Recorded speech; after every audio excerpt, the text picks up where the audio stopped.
Thank you, dear Kyung-jin. Since many, many years, this becomes kind of a tradition for me to be your guest. And every time I come through Seoul, I make a stop here. And I owe a lot to my friend Sagong-il. And it's good that he'll be in Hungary, because I think Hungary needs a lot of advice right now, maybe more than South Korea. We decided that we'll talk this morning about the economic situation in Europe and what kind of lessons can be drawn for your country. Let me begin with the good news. The good news is that Europe is at peace. That may sound, quite common, but we must never forget that the European Union, at its root, was not meant as an economic union. The purpose of the European Union. And, Mr. Ambassador, I will include Switzerland to make things shorter, because you are a partner without being a member. And the purpose of the European Union is to have a peaceful union. And I think this is very relevant today for us Europeans, but it's also relevant for Asia. I mean, Asia is a dangerous place, and events on a daily basis show that even with intense the commerce, trade between different Asian countries, peace is not that easy to achieve. So the main success is peace, and I would say that economics nearly comes second in a way. And as far as economics is going, it is true that most Europeans, including the Germans, by the way, I will say something about Germany, are not absolutely satisfied with the rhythm of growth and the level of unemployment that we have right now in Western Europe. However, we must put that into perspective. The wider perspective is that probably the whole world has entered in a period of rather slow growth, not zero growth, but rather slow growth, and that maybe this is the natural trend of economics. If you look long term, I mean, starting with the Industrial Revolution or starting in the 19th century, I mean, what could be called the natural growth rate in a modern economy is around 1%, between 1 and 2%. It happened that, especially after 1990, also after World War II and after 1990, that some very poor country like South Korea decided to catch up with a more industrialized country. And because they were catching up and using technologies which were available and transferring in large number people from the rural area to the city area, you were able, among others, to reach a very high growth rate, sometime like 10%, which has been the case in China, in Japan, in South Korea, and until recently in China. But this catch-up period, based on utilizing techniques which were available, reproducing models which were available, and transferring large masses of people through rural exodus, that was the exception. And it may be, I'm not sure, but it may be, and this is an hypothesis, that what we call slow growth, let's say 2% a year, is maybe normal growth. There is another element that we must never forget. GDP does include the demographic increase. Therefore, it's a false statistics because when you compare a country, let's say, to be simple, you compare China and you say China is growing by 10%. You have to deduct the demographic increase, and then you have to take into consideration the population and from what level they start. If you want China to catch up with the United States, China needs 10% a year to beat the United States when the United States grow by 2% a year, okay? Because the starting level is not the same. So very often we talk in terms of global GDP growth, which is not a very meaningful figure. Also, you have to take into consideration the per capita growth. And you have countries which population is diminishing, like Japan.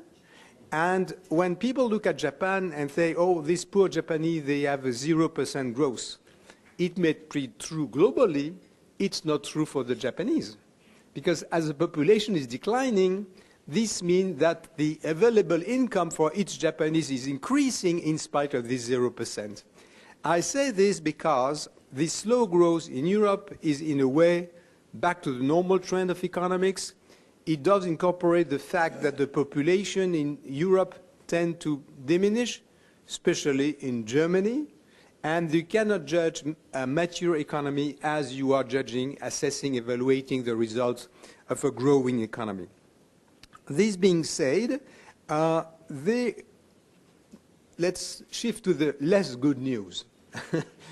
The less good news that we have in Europe a contradiction, and I would say a built-in contradiction, between a very high level of innovation, high productivity, and relatively slow growth. What do I mean by that? Innovation is key for any economy because innovation today is the economy of tomorrow. And there is a way to measure innovation which are registered patents, and preferably what we call triadic registered patents. Triadic registered patents are patents which are registered under the American law, the European patent law, and the Japanese patent law. If a patent, an innovation is registered under the three legal systems, you know that it's universal. And these triadic patents are like a projection of the future. It's very interesting, this graph of triadic patents, because you can read the future in a way, and in a certain way. Not any triadic patents will be a product or a service, but most of them will. And if we look at a map of triadic patents today, what you see is that the two leading countries in innovation are Japan and the United States, immediately followed by the European Union. And within the European Union, the leading innovative countries are Germany, UK, Switzerland, France, Denmark. Okay? Those are the leading countries. Now, on this map, what about the so-called emerging countries? India does not appear, nearly does not appear. China, between 1 and 2% of the triadic patents. Now, China registered a very important amount of national patents. But national patents is not the same. This is more a way to protect your domestic market about importation, okay? But it's not a description of real innovation.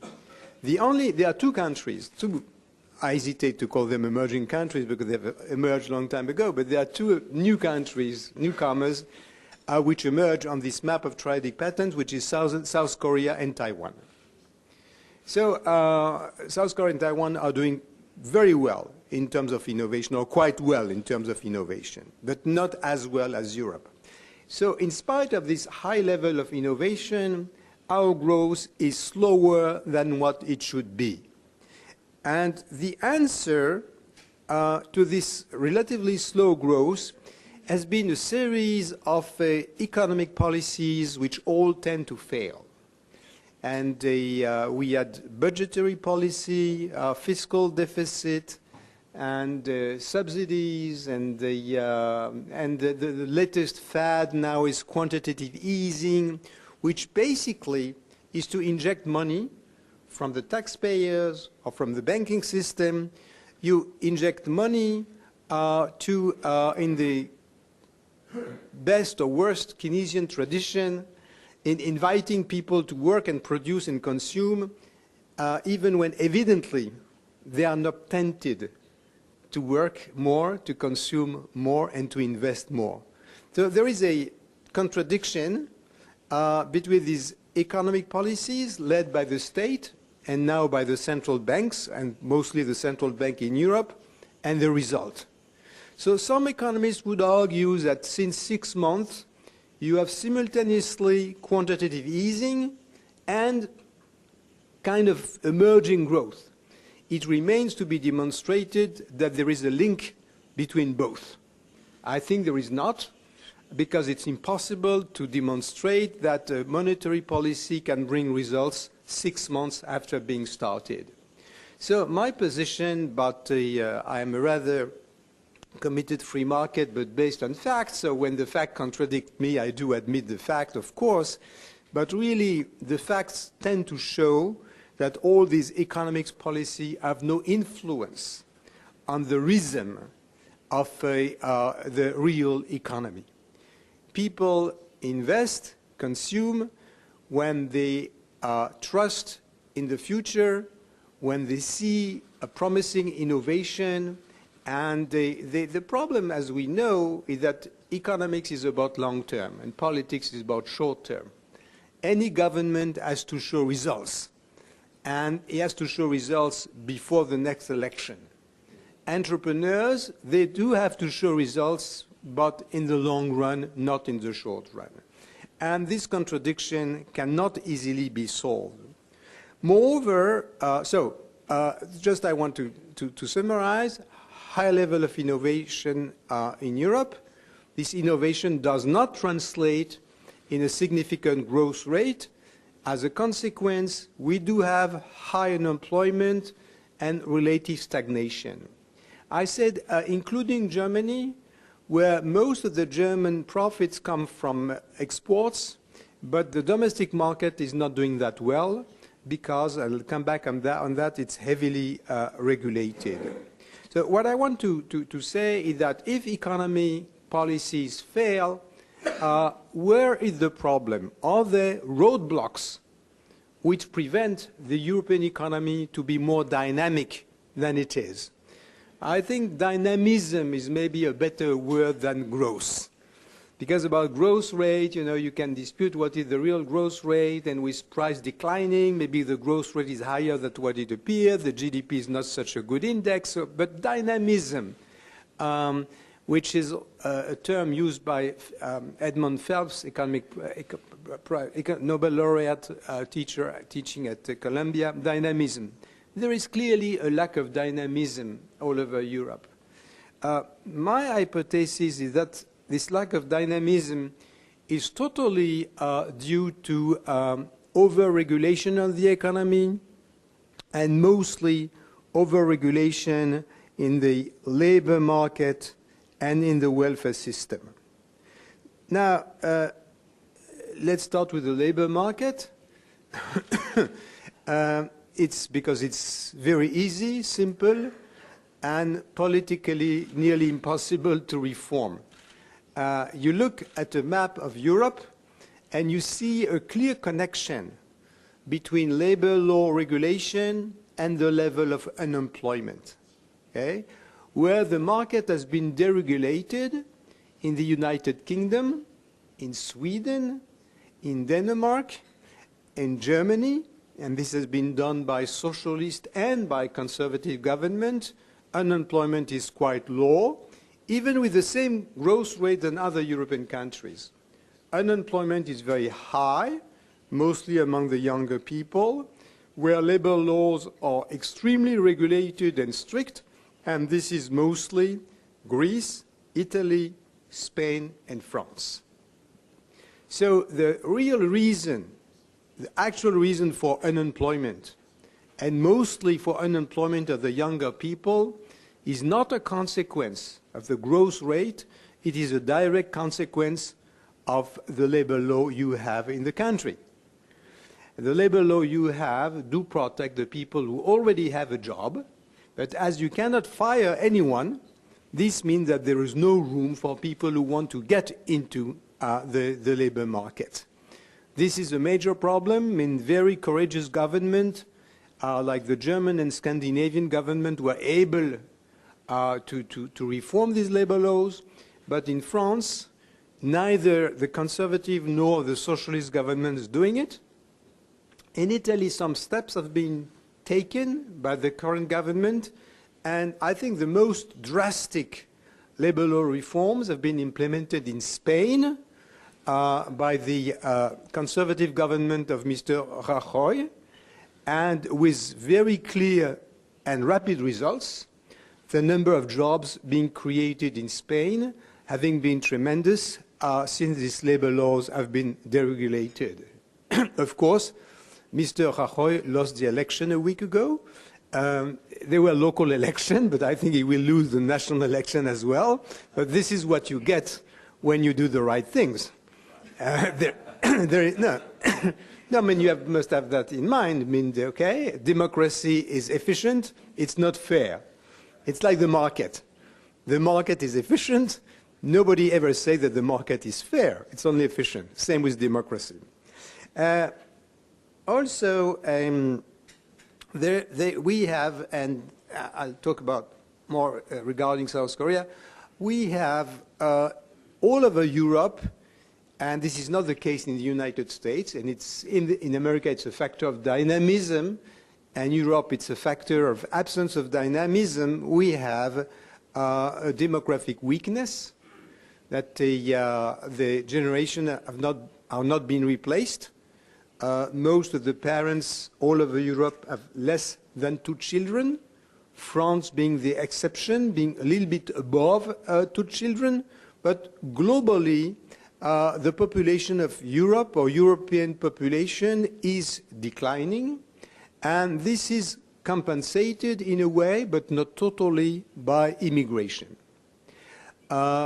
Now, immigration is a huge and controversial subject, and we would like, every government would like to choose its immigrants, what President Sarkozy called chosen immigration, except that in real life you don't choose. And the immigration is illegal, it's substantial, and nobody can clearly and definitely answer and say if this immigration is good or bad for the economy. We really, honestly, we don't know. But the problem is not immigration as such. The problem is, why do people come to your country? Do they come to work, or do they come to benefit from the welfare system? Immigrants are rational people. So when you look at the flux of immigrants, you see how rational they are. They go to the right country. Nobody these days would emigrate to Hungary or Romania or Greece. They would go to a country where the welfare system is good and free, and schools are good and free, like France. So France is extremely attractive. We made France extremely attractive, so we cannot complain to have too many immigrants, because we built a system which attracts immigrants. Okay? And the other country which is extremely attractive is the United Kingdom, because there are a lot of jobs which are available, and when people want to work and make some money as fast as possible, you better go to the United Kingdom, or to Sweden, or Denmark. Not bad as well. But if your old mother is sick and your children need a good education, you better go to France. But this is very, because I think any immigration policy, and this would apply to South Korea, must be based on the fact that, of course, you must analyze your need, but you also must understand how the immigrant's mind works and why they go to such and such country. You are dealing with rational people who, in a way, are more rational than the governments in the country where they go to. And we have another, I don't know if it's a luck, a benefit, or if it plays against Europe, because of the euro, which is rather stable and predictable currency. because it's managed by a very good bank, which is a European, thank you, the European Frankfurt-based bank. This bank has proven to be as reliable, maybe more reliable than the Washington-based US Federal Bank. And this bank now is globally respected, and this is why the euro is a globally respected currency. And as globally there is a lot of money going around from China, from Russia, from Middle East, and these people will buy either euro or US dollars, which means that European countries are in a position to have a huge debt in euro and to pay for this debt a very low interest rate, nearly zero. So this is wonderful, because you could go on without economic growth, having the good life, not implementing any reform, and having the deficit, the welfare state deficit and the state government deficit paid by the debt. And you can go on like that forever. The risk, of course, is that you don't know when ever stops, because things can happen. And to their surprise, countries like Greece and Spain suddenly discovered a couple of years ago that ever did not apply to them. So the capacity, the possibility to, to have debt in euro and to pay a very low or even non-existent rate is a way, once again, to have the good life, but also not to reform, because you have no pressure to reform. And the countries which went to reform, and once again, Spain basically, Spain went to reform because suddenly they had to, the interest rate went up to nearly 20%. Now, let's turn to South Korea. What can be learned? Let's wait for Kyung-jin for 1 second. Are you okay with the air condition? No? It's a little cold, okay. Yeah, it comes from behind. I hope there is a lot of dust on top of it. Now let's turn to South Korea and maybe what you could learn, if anything can be learned in economics. Learning in economics is very difficult because you cannot compare. It's very difficult to compare policies because you compare things which are different, and except in the case of North and South Korea, which is the only place in the world where you can compare policies, but in the rest of the world you can't. Okay? You cannot say, well, this policy works, because people would say, well, because of the local culture, because of the circumstances, and so on. Since I think we can maybe not learn, but we can look closely at what is working or not working beyond your own borders. First, as I mentioned, the limits of government policies. I think this is a lesson which is very difficult to accept for governments. Because if you deprive governments from the means of intervening into economics, there is not much left for them, except foreign policy, which is quite important these days. But it's a hot topic of debate still today between, let's say, Keynesian and neoclassic economists. And before the 2008 crisis, I mean, the neoclassic economy thought that they had really won the day, and that the time for budget deficit was over and monetary intervention was over. 2008 crisis changed everything, and it appeared rightly or wrongly, that governments had to intervene, and all of them intervened. I have no disagreement with that. Certainly it was not possible to remain passive. It remains to be proven that what had been done at that time was effective. We don't know. I'm particularly anxious about the long-term consequence of quantitative easing, which is so trendy these days. Okay?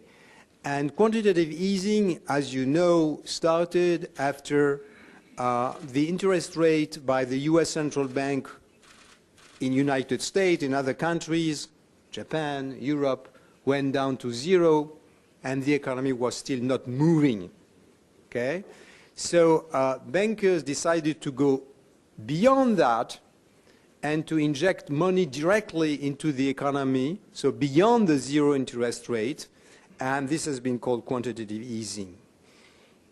Once again, it remains to be proven that it works, and also that there are no long-run risks involved, because we don't really know where this money has been invested.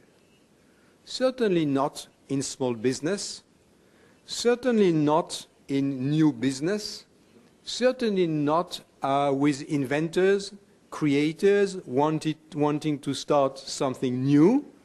We know that these huge quantities of money have been invested in other financial securities, bonds, real estate, and it remains to be proven that we won't have a new financial bubble 5 years from now, which would be a consequence of this quantitative easing policy.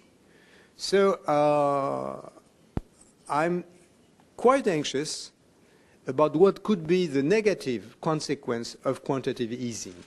And I think it's really time to stop it. It's time to stop it. And once again, I mentioned Europe, where it just started, rather limited amount, some growth appearing, but really no connection can be proven between both. So I think, honestly, governments should understand that this is not the way to go. My second observation, which does apply to South Korea, if Dr. Sakong would be here, he would probably disagree with me, partially. A second lesson, what we can learn, is about the safety net in growing countries.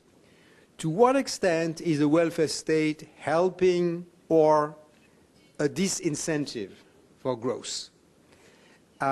It's a decisive question. The answer is not that simple.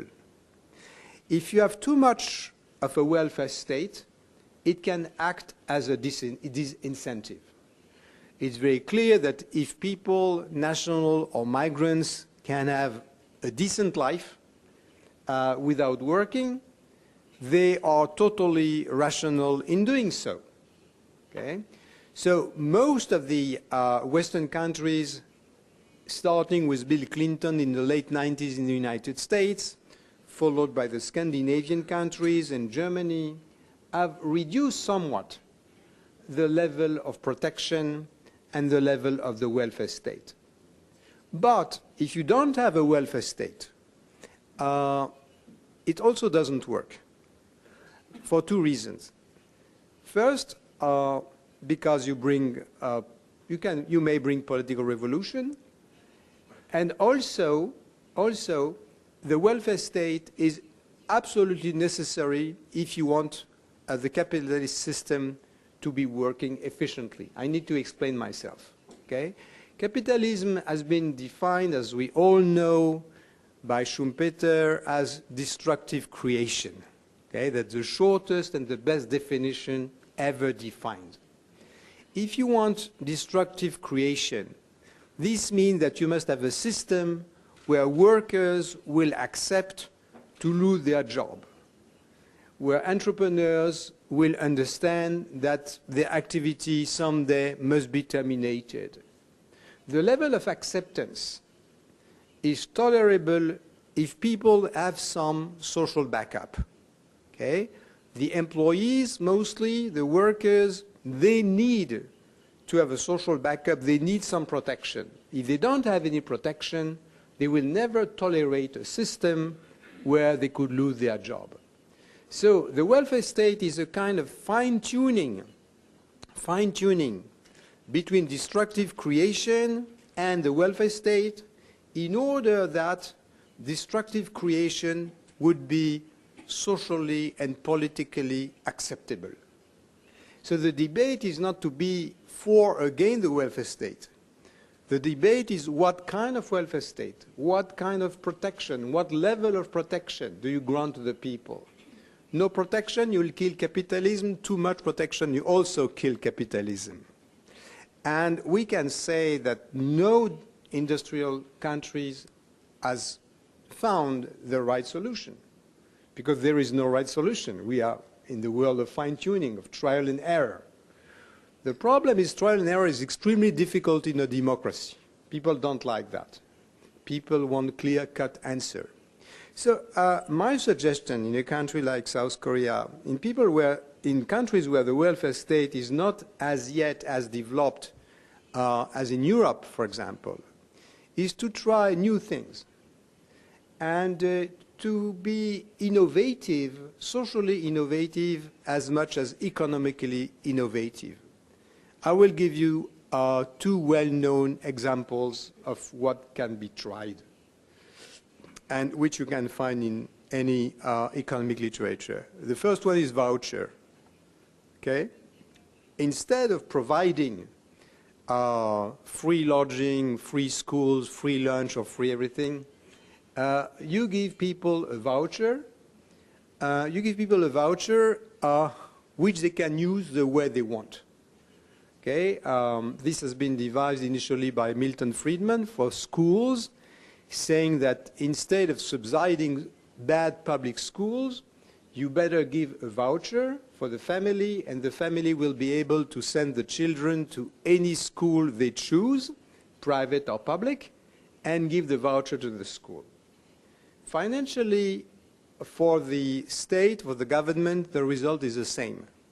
But you increase efficiency in the system, and you bring freedom of choice in the system, considering that people at an individual level are able to make the right decisions better than the bureaucrat who make the decision in lieu of the people. Okay? This is a voucher system.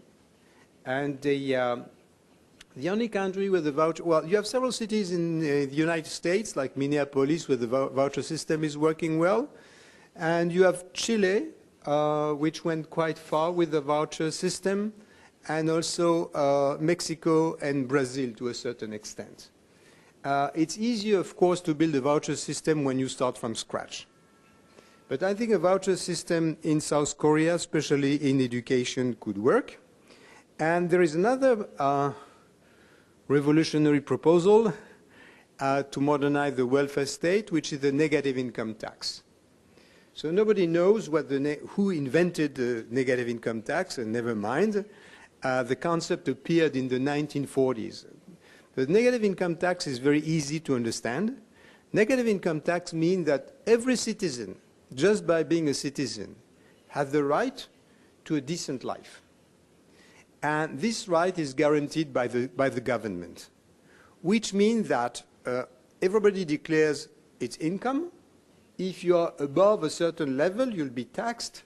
If you are under a certain level, let's say the level of decency or the level of poverty, you will receive a monthly allocation.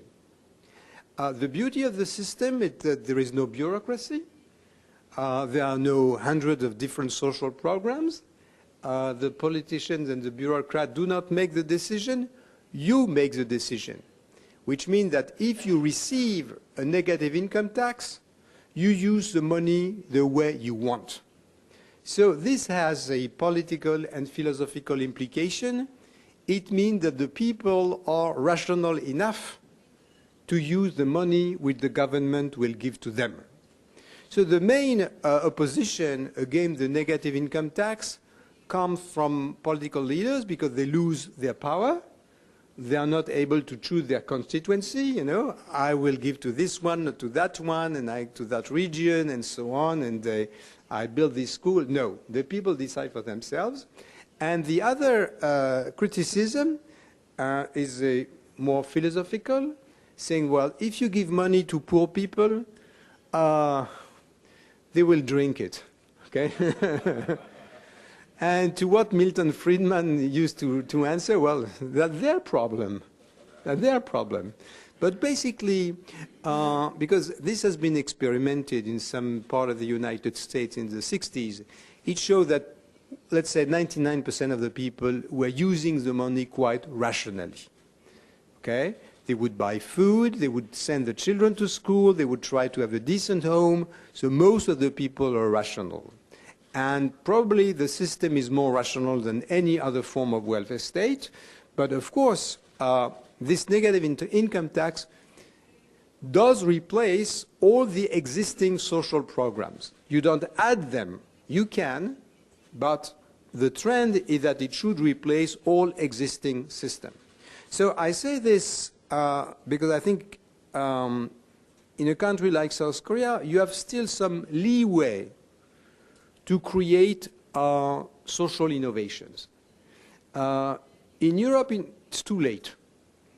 It's too late. You know, people are that accustomed to the welfare state. They know since several generations that trying to change the welfare state is extremely difficult and politically dangerous. But when you have a very weak welfare state, you have leeway, you have room to create new things. And what I propose is very reasonable, it's rational, and it's social in a way. Okay? And it can be implemented from a left-wing perspective, because you say the government is implementing a welfare state which is universal, the negative income tax and voucher is for everyone. That's the left-wing perspective. And a right-wing, a conservative government can say, I help the people in order to make capitalism more dynamic, and it totally relies on the free choice of the individuals. So I would say it's a left-wing concept, but it can be applied through a right-wing political philosophy. So it has, you cannot say that it's progressive, socialist, anti-socialist, classic liberal. It's new. It's new. And I think only new things could work. Because if you just develop the welfare state so that it looks like Europe, you will be in the same situation as the rest of Europe. You will slow down your growth, and it's certainly not what is required right now in South Korea. I want to mention that before to insist on the importance of demography on two aspects. The workforce in South Korea is declining and is getting older. And this decline in number and in age has direct consequence on the economic growth rate. Okay? One of the reasons why the growth rate is declining, there are many reasons, but the domestic reasons, because they have international reasons, you know, when the whole world is slowing down, you slow down. When China is slowing down, you slow down. Okay, this is clear. I think everybody can understand that. But you have domestic reasons with which you can cope. So I mentioned the welfare state. The other one is demography. So you have two ways to increase and rejuvenate the workforce. The first one is to bring more women to the workforce. And among OECD countries, if I'm not wrong, I think South Korea is the country where the percentage of working women is the smallest, even smaller than in Japan. In Japan, at least the women serve tea. And that's true. But until they are married, okay? After marriage, they stop serving tea. But if you could look at the figures, I don't know if the figures are very significant in that case, but you have more Japanese working women than South Korean working women. And this is quite a paradox, because in the Korean tradition, the women were supposed to stay at home in order to have children. And you know what? They stay at home and they don't have children. So maybe they have a good life, but in economic terms, you have the worst of both outcomes. So I don't think this is a very satisfactory situation. There are ways to increase the women workforce. There are many ways. I won't get into details, but everything which helps, you know, kindergarten and taking care of the children when the mother is away, or even a flexible schedule, allowing the mother to choose when she wants to work, and allowing the mother to bring the kids in the place where they work. I mean, there are many ways which have mostly been experimented in Scandinavia, and which do bring results and which do increase quite rapidly. These policies are very efficient and bring out results, and Scandinavia is a good example. So that's the first possibility. The second possibility that you have to consider is immigration. And you do have immigration, but mostly Koreans from China, which is okay. North Korea is, of course, the unknown factor. So nobody can talk about it because nobody knows. But I remember the first time I came to Korea, that was 30 years ago, journalists asked me when we would see the reunification of both Korea, and I said in 1985, not in my lifetime. 30 years later, my lifetime is not totally over, but I still don't see.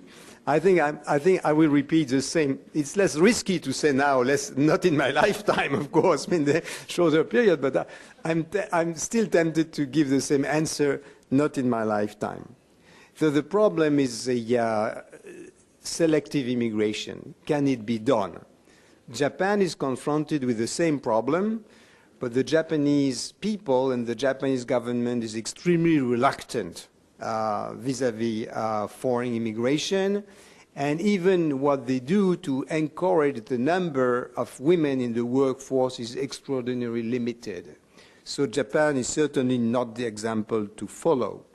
And Europe is also not really an example because we don't choose.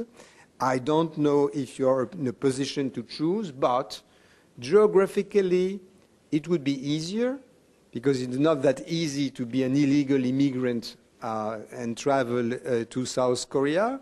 So I'm very much in favor of what I've proposed to the European Parliament, that the European, in that case the European Parliament, but it should be the South Korean Parliament, was to decide every year how many immigrants are needed for the economy. That was the Swiss system.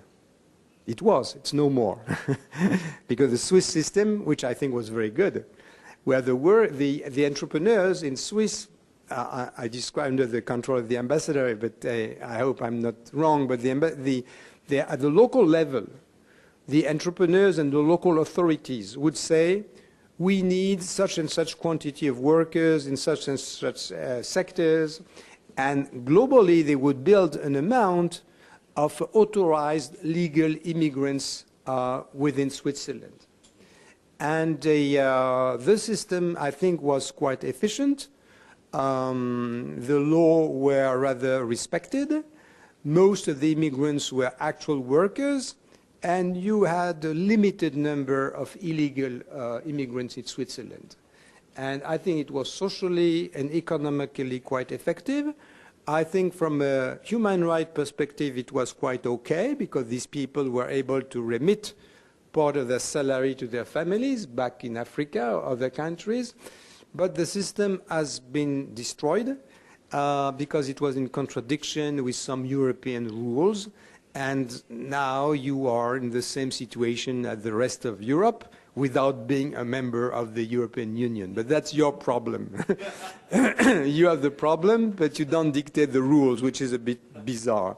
But just I mentioned this Swiss quota system, even that it doesn't exist anymore, because I think looking at all the selected or chosen immigration policies around the world, this one worked had good results.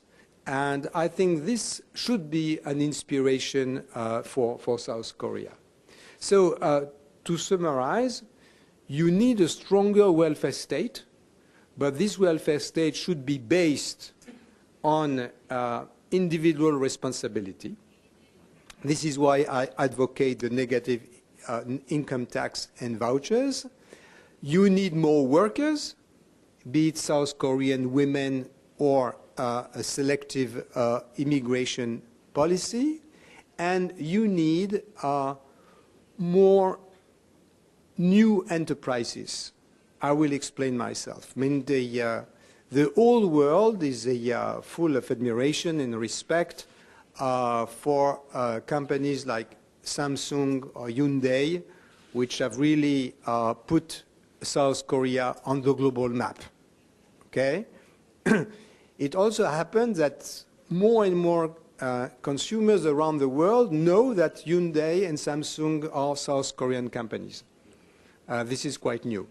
No, really, 10 years ago, there were public opinion surveys in France showing that everyone thought that Samsung was Japanese. Now I would say that half of us know that it's South Korea. They still have to find South Korea on the map, but huge progress have been made. Huge progress have been made. But as you clearly see, for example, in the United States, but also in France or Germany, innovation doesn't come only from large companies. Innovation comes from startups, okay, from new companies, from young crazy guys like Bill Gates and Steve Jobs and all the others. Except that in South Korea, I'm not sure that there is room for Steve Jobs and Bill Gates and others, okay? Because you have such a concentration of forces, which once again has very positive aspects, okay? I'm not among those who deny the incredible good job which has been implemented by the chaebol. Okay? I think some chaebol have disappeared, some chaebol were corrupt, some have vanished out of the blue, but the chaebol that you have now mean they have rendered incredible services to South Korea, and it should be recognized. But it's not enough. It's not enough. I mean, the room should be made on the market and through the financial system, and by making competition more open, by preventing any rules or behaviors which kill competition and newcomers, to bring into the mix and bring into the market innovators and new entrepreneurs. Things are changing. When I discuss with students today, they don't want all of them to join a large company. It was the case 10 or 20 years ago. Today, less and less. So among the young people and the young educated people whom you can meet at the university level, there is a real desire to build their own company and to bring to the market their own ideas, okay? And not to repeat the ideas of the others.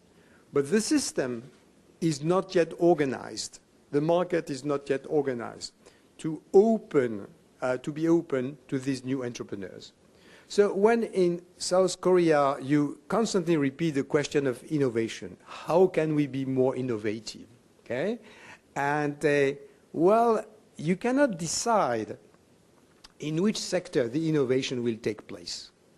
Well, you can say innovation will be in the green sector, innovation will be in hydraulic energy. Okay, that's a nice political speech. But the problem with innovation is that you never know where innovation will appear. Before Internet was created, no government could say the future is Internet. Okay? You don't know by definition. So the kind of policy to say that I will concentrate public financing and all public efforts towards such and such sector, which seems trendy, this is a fatal conceit. This means that you know where the future is. You don't know. So the only way to favor innovation once a way is to just give money, open the market, and give the possibility to new entrepreneurs, young entrepreneurs, to try things which have never been tried. Once again, it's like economic policies. It's not popular among governments. Governments would like to be in control. They would like to control the growth rate. They would like to control the unemployment rate. They would like to control in which sector innovation will take place. But that's not the way things are working. Things are working only if you trust the people. You trust the people in the way they will behave. Back to the voucher negative income tax. You trust the people in the way they will create, open the market, and not select where the future will lie. So I think those are some of the suggestions I can make for South Korea based on my experience, based on what we did good and what we did less good in Europe. So try not to repeat our mistakes, and also do not try to imitate us as well, because you have your own history. And my final remark is that I say that very often, and sorry to repeat myself, but the history of South Korea, the culture of South Korea, your difference is also a tremendous asset. It's a tremendous asset. And very often I mention South Korean culture as being a huge economic edge, which is underexploited because this Korean culture is not really promoted, not that much inside and totally not outside. And I think that the economic growth is a mix, a bit of everything, of this kind of economic innovation, social innovation, local innovators, and be faithful to what you are, to a unique culture, and promote this culture is part of this mix in favor of a better growth, knowing that you are part of the world and that your growth level cannot be defined by any government because you are totally dependent on the world around you, okay? Which is one reason more you should innovate and diversify. Well, thank you very much. Those are some early remarks. Well, thank you, Guy, for covering a variety of issues that are quite relevant to the Korean situation as well. Well, by the way, I forgot to mention while I introduced you to the audience that it was you who strongly recommended to host the G20 summit dinner at the National Museum, which as a part of promoting our national culture to the global community. Well, you have covered labor reform, welfare reform, immigration policy, and the problem of political short-termism, and also promoting, encouraging more women to join the workforce, and that creative destruction has to come with the support of welfare state. And by the way, I don't think Dr. Sagong will disagree with you in that the social safety nets have to be strengthened in Korea, because we are still lagging far behind some of the other countries in that regard. Well, with that, I'd like to invite questions from the floor. And by the way, Ambassador Redding, you might want to share your experience, your Swiss quota-based immigration policy, if you like. Thank you very much. Also, thank you very much, Guy Sorman. Always very inspiring, and always I always like to come to listen to your thoughts. Maybe one word on the Swiss system. The Swiss system more or less collapsed or was not sustainable when in the mid-70s we had a strong economic downturn where we had in 2 years maybe -5% negative growth rate. That system allowed us to send home thousands of workers to mostly coming from Italy, from Spain, and that was a big economic outcry, social outcry. How can you profit from us for so many years, and once it's getting bad, you're sending us home?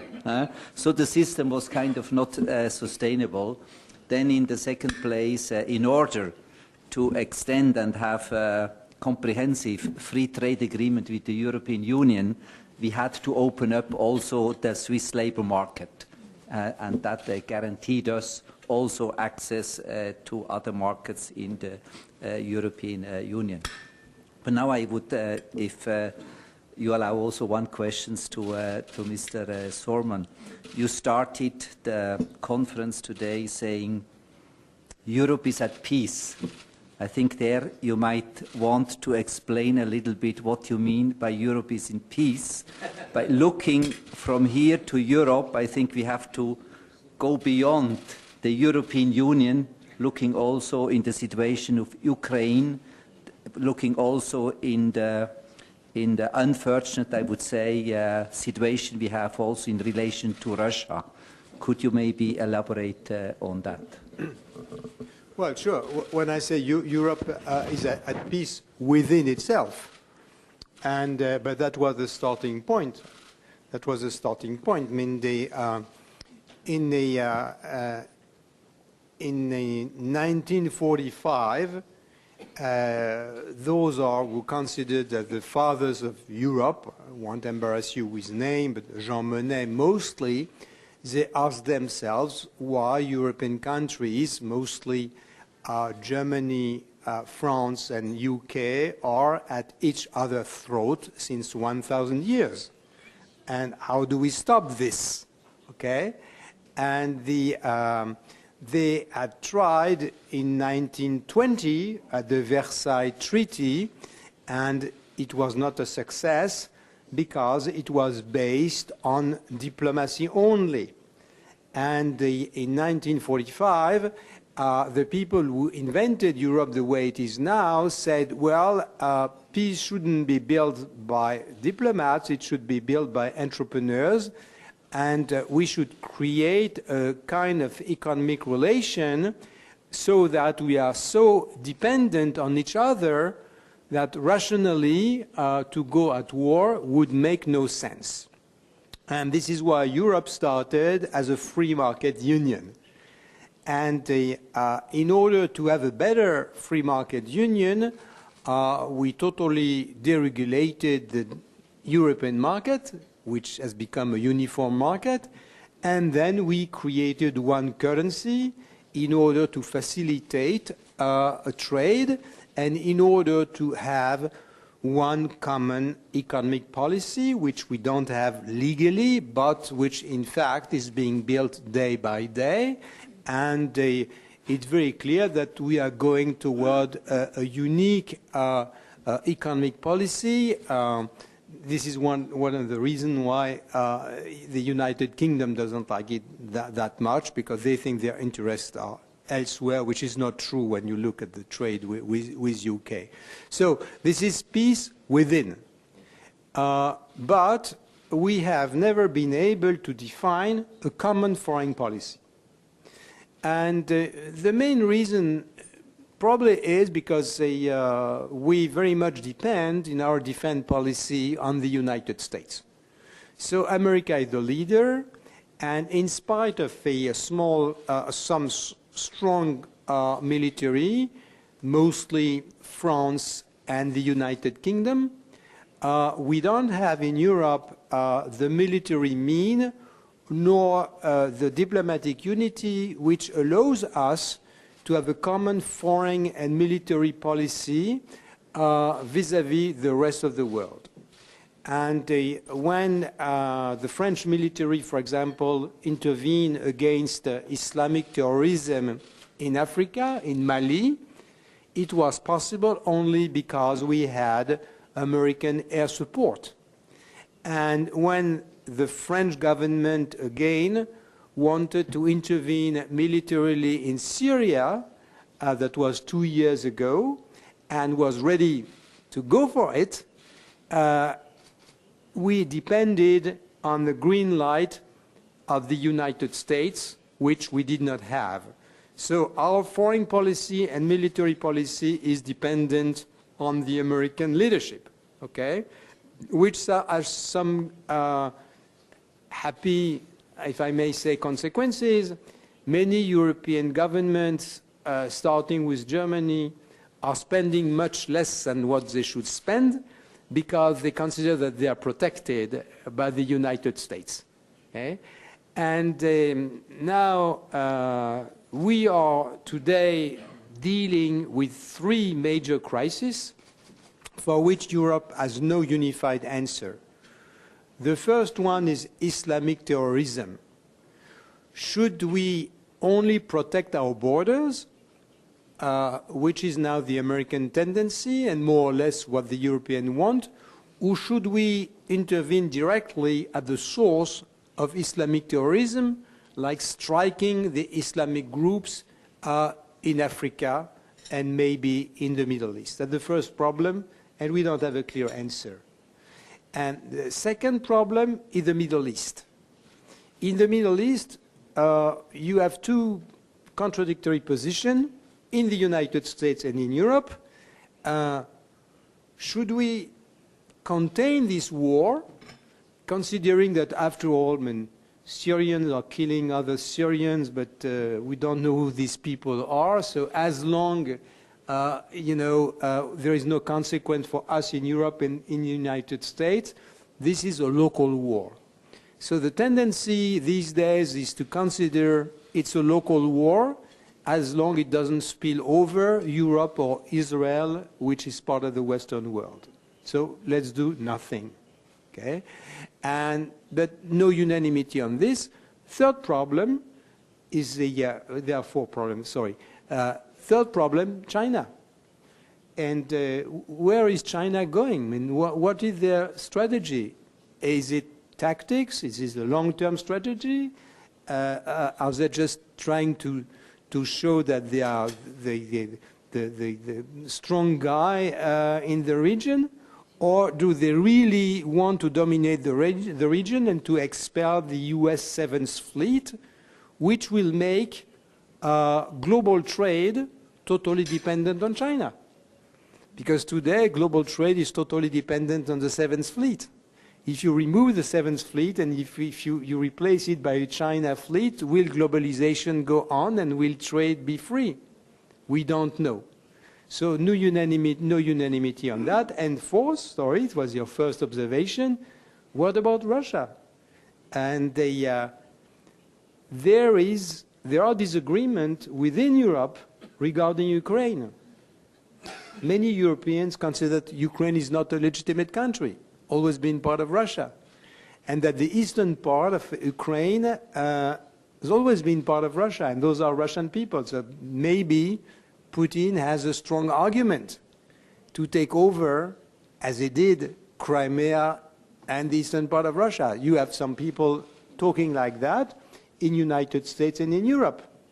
And you have other people saying, well, the world is not based on ethnicity. It's based on the rule of law. It's based on the United Nations Charter. So we don't care if these people speak Russian or whatever. Russia is a member of the United Nations, and we have, as a global community, to have the rule of law respected. That would be my position. But we have no unanimity in the analysis, and we have no possibility in Europe to act independently. So right now, we are in a totally unexpected situation internationally, because we are confronted to problems that we did not predict at all. We considered that Russia was a weak country. We considered that China would be a strong country in 200 years from now, and we'd go very progressively in harmony, as they said. And we never expected Islamic terrorism after the defeat of Al-Qaeda to resurge constantly. This was not part of our prediction, and we don't know if Europe must have a role in international affairs, and we don't know if this role should be connected or disconnected from the United States. I think all this will become clearer, I think, after the American election. It's quite evident that after Obama has been elected as a pacifist and supported by the public opinion as a pacifist. So in a way, he's a democratic guy, he does what he's been elected for. So we have to, the next president will certainly be elected, whatever he or she is, on a more internationally aggressive platform. So I do think that in 2 years from now, American leadership will be back, and then we'll see what the attitude will be vis-à-vis Russia, vis-à-vis China, and vis-à-vis the Middle East. But I think it will be more in the tradition of American leadership than what we see now. What we see now, that what you can see easily, and then when the Americans are passive, all the other powers are, of course, making their mark. Okay, thank you. We definitely need stronger leadership in the global community, and we hope the American leadership will take that role. Okay, we have several questions from the floor. First, Mr. Lim, former National Assemblyman, will ask you a question. He'll do it in Korean, by the way.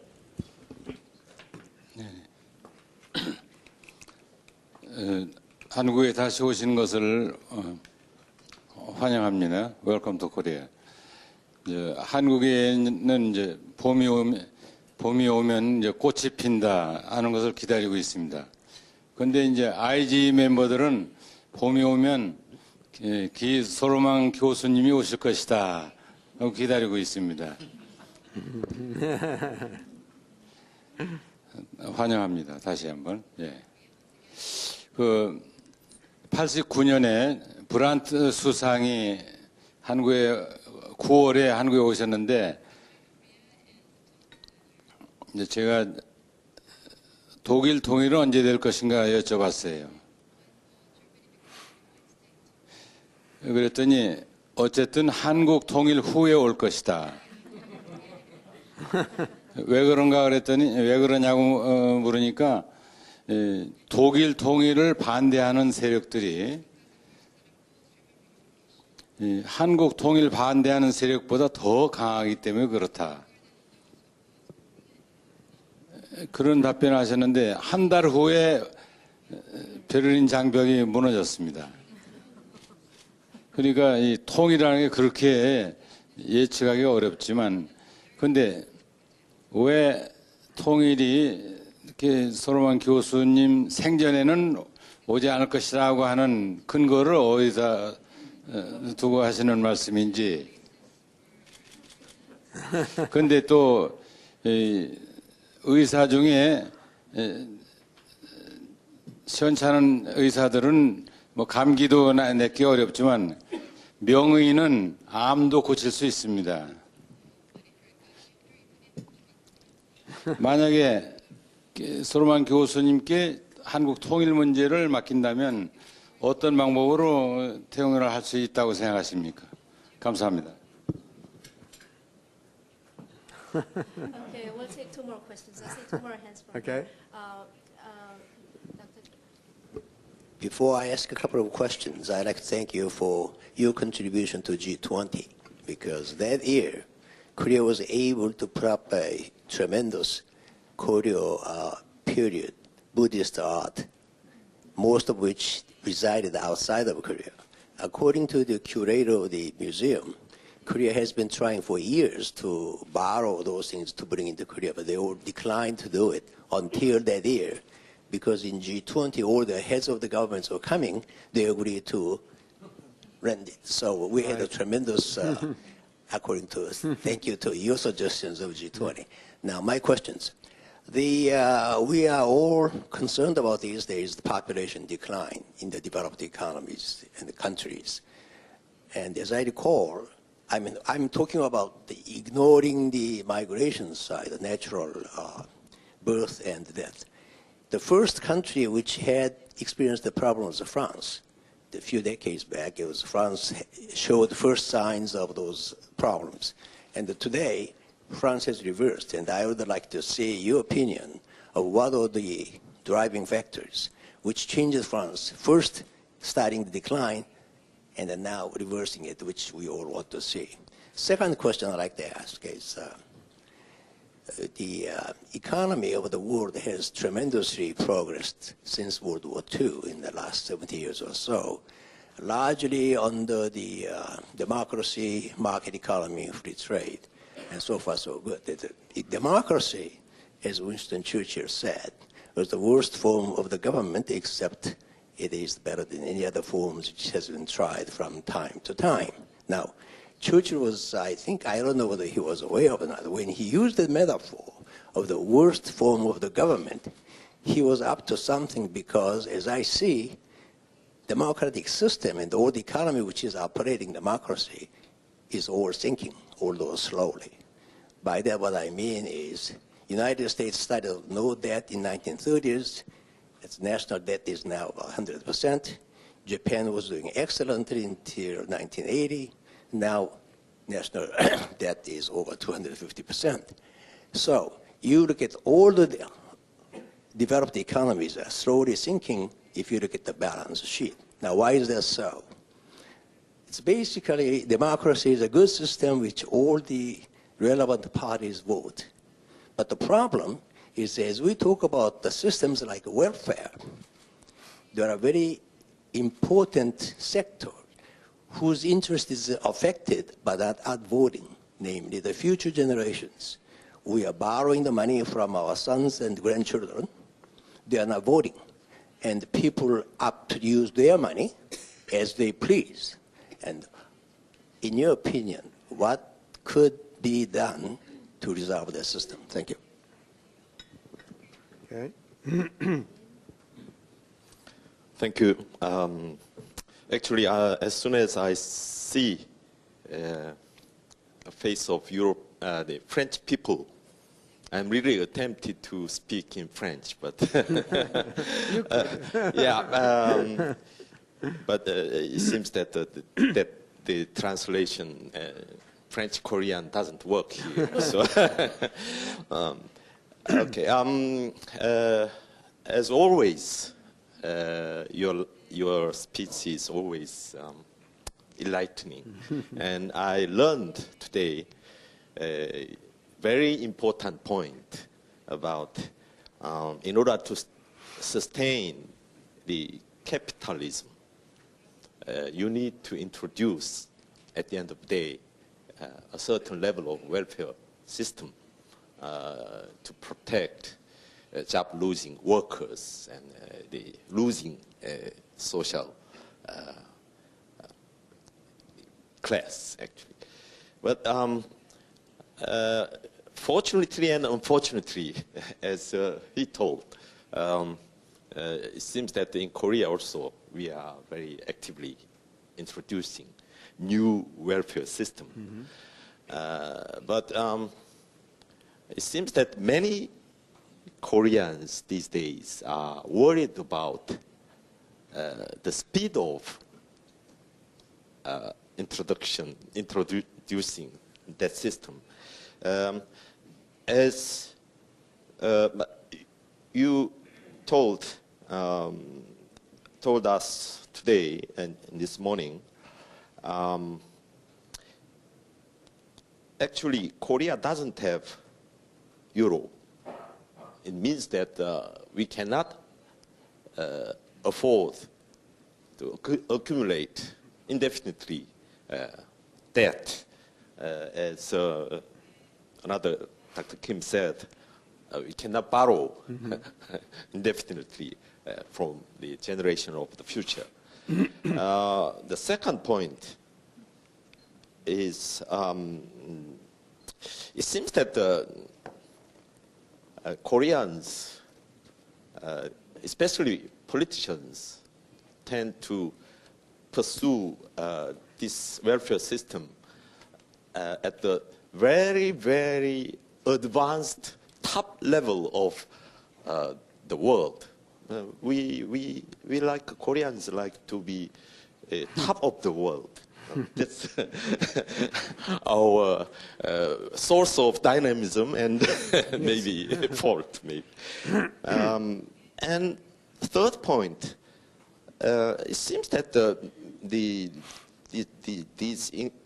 newly introduced systems, welfare systems, create another source of bias, actually, because sometimes they introduce a very strong welfare system for certain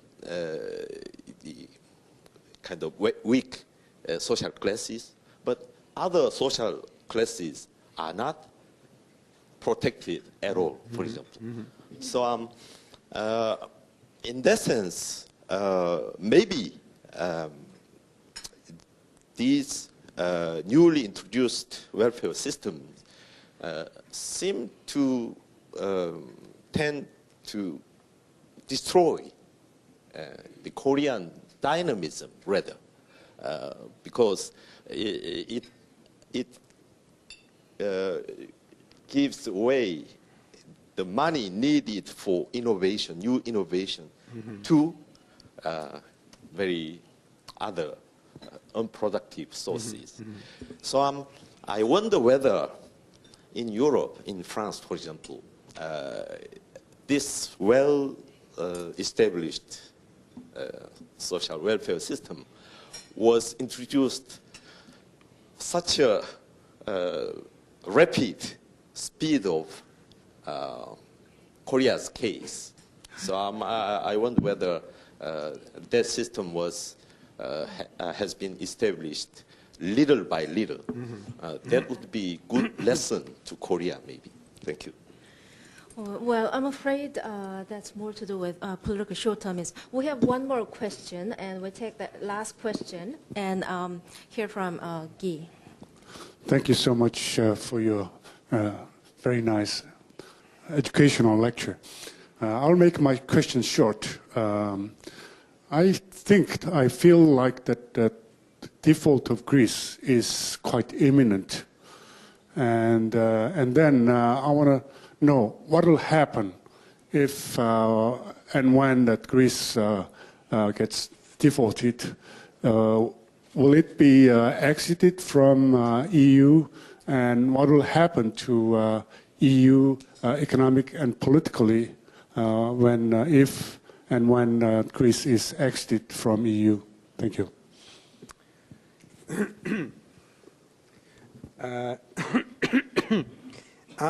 I would start with your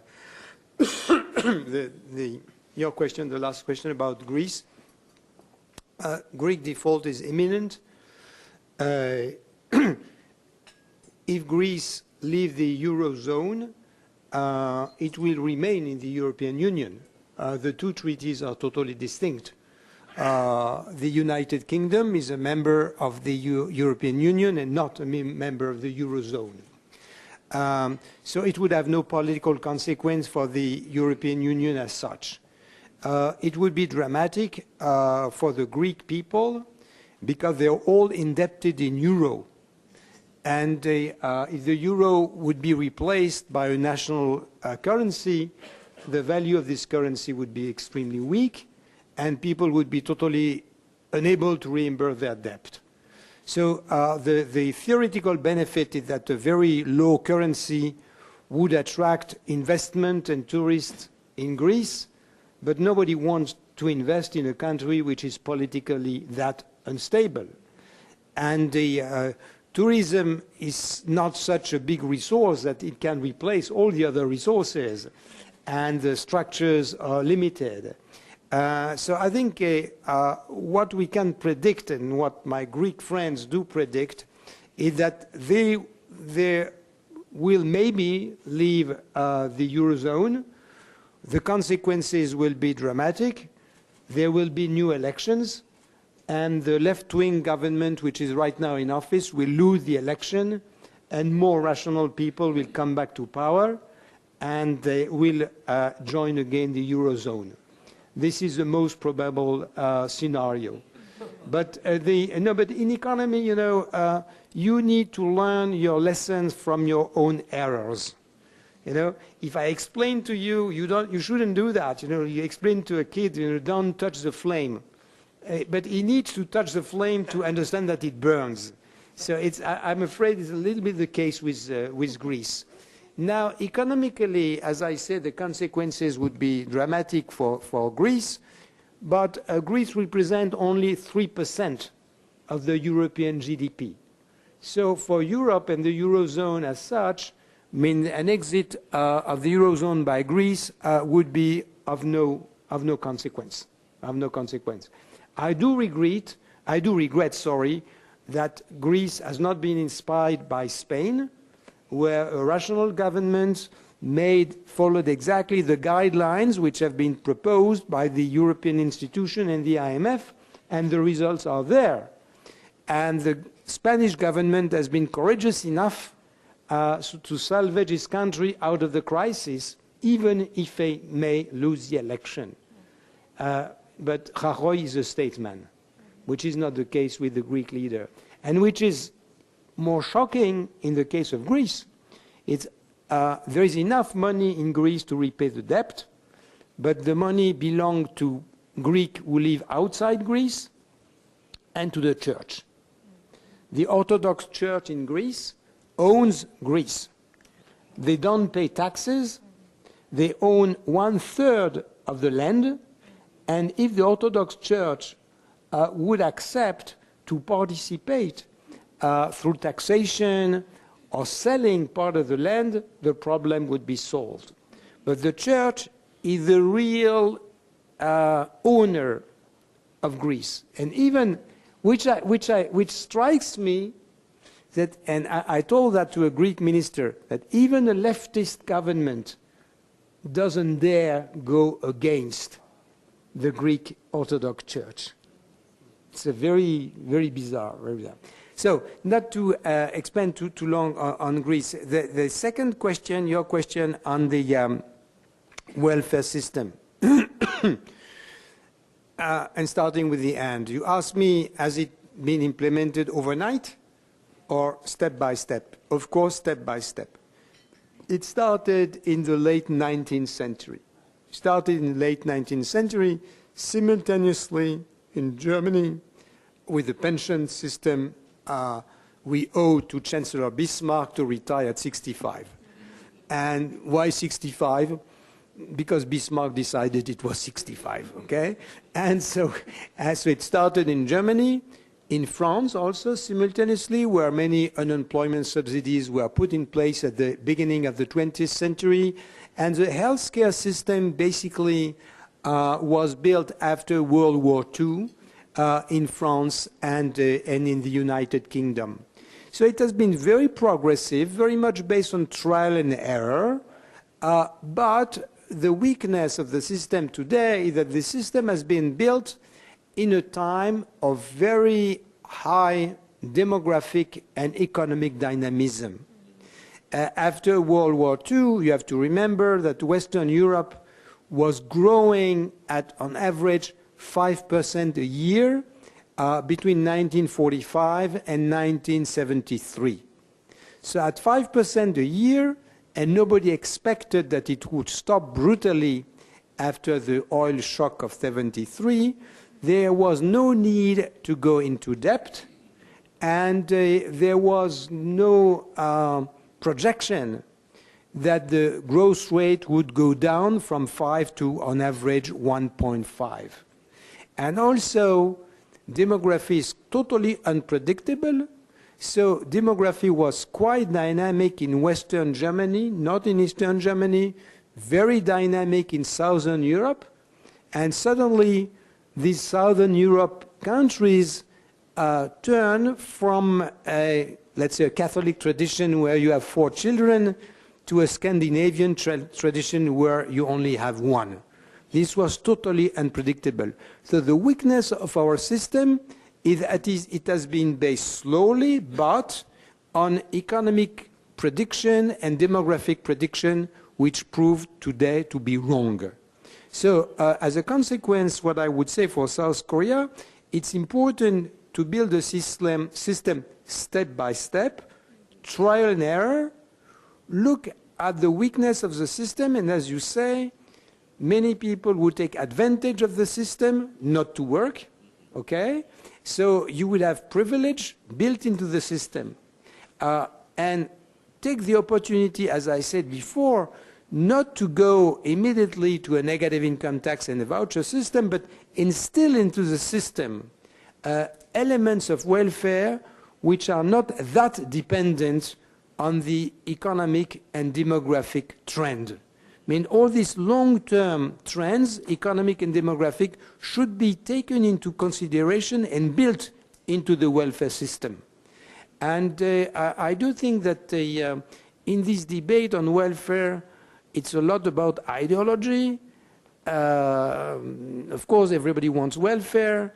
So I think that, I know when you talk about independent panel in South Korea, it doesn't work. But maybe an independent panel on welfare could work. It didn't work on the Sewol ferry tragedy, but okay, which I deeply regret, because I came to South Korea right after the tragedy just to show my sympathy to the family and hope that there would be a consensus to understand what happened. My mistake.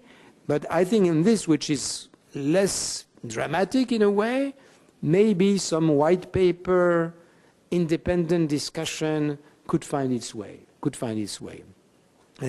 And so it's, as I said before, and you repeated, it's absolutely necessary.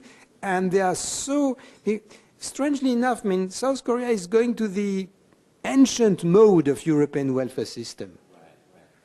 And as you say, you want to be at the top. Okay, but to be at the top is to create new things. You know, not to duplicate what has been done in other countries. Okay, so be at the top by being innovative, and that would be tremendously helpful. Mr. Lee, you, on the, did I answer on population decline, something? Well, the, on immigration, I mean, yeah, the French population, it has to do, I mean, immigration in Europe is very connected with European history, as you know. It's because we were colonial power that people from our former colonies were legally allowed to go. Oh, excluding immigration, the French population is increasing. And we don't know why. No, really, no. Many people would say it's because of the family policy which has been implemented by the Vichy regime in 1940 and never stopped. But it's a bit bizarre because actually the increase in the number of children started during the war. So why would people have more children starting in 1942? Demography is something which obeys to parameters which is extremely difficult to understand. And in many countries, for example, when these countries stop to be Catholic or Christian, you saw or when new contraceptive appeared on the market, you immediately saw a decline in the number of children. And but it has not been the case in France.